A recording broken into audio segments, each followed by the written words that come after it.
సిరిసిల్లలో ఇందిరమైండ్లు ఇప్పిస్తానంటూ పలువురి వద్ద డబ్బులు వసూలు చేశారంటూ బాధితులు నేరుగా జిల్లా కలెక్టర్ కు ఫిర్యాదు చేశారు. కలెక్టర్ సూచన మేరకు మున్సిపల్ కమిషనర్ స్పందించి మున్సిపల్ వైస్ చైర్మన్ దార్ల సందీప్పై పోలీసులకు ఫిర్యాదు చేయడంతో ఆయనపై కేసు నమోదైంది. అయితే ఇంత జరుగుతున్న ఈ ఘటనపై కేటీఆర్ స్పందించకపోవటాన్ని నిరసిస్తూ బీజేవైఎం ఆందోళనకు దిగింది. కేటీఆర్ క్యాంపు కార్యాలయం ముట్టడికి పిలుపునిచ్చింది.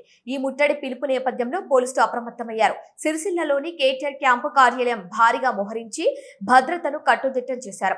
ఎలాంటి అవాంఛనీయ సంఘటనలు తలెత్తకుండా ముందస్తు చర్యలో భాగంగా క్యాంపు కార్యాలయ పరిసర ప్రాంతాలను తమ ఆధీనంలోకి తీసుకున్నారు.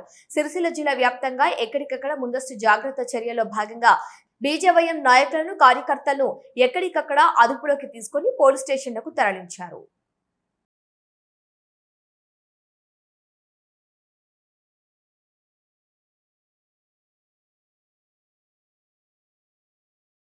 ఏదైతే రాజన్న సిరిసిల్లలో ఈ మధ్య కాలంలో జరిగినటువంటి మున్సిపల్ వైస్ చైర్మన్ ఇందిరమ్మ ఇల్లు కోసం అని చెప్పేసి ఒక నిరుపేద దరఖాస్తు చేసుకుంటే ₹1,00,000 లంచం ఇవ్వాలని చెప్పేసి అడుగుతున్నారని చెప్పేసి ఆ యొక్క బాధితురాలు కలెక్టర్కు ఫిర్యాదు చేయగా ఆ కలెక్టర్ గారు ఏదైతే మున్సిపల్ కమిషనర్ గారికి దీని గురించి ఎంక్వైరీ చేయమంటే ఎంక్వైరీ చేసి ఇది వాస్తవమే అని చెప్పేసి ఒక పిటిషన్ ఇవ్వగా అది కేసు కూడా అయిన విషయం రాజన్న సిరిసిల్ల ప్రజలందరికీ తెలిసిన విషయమే.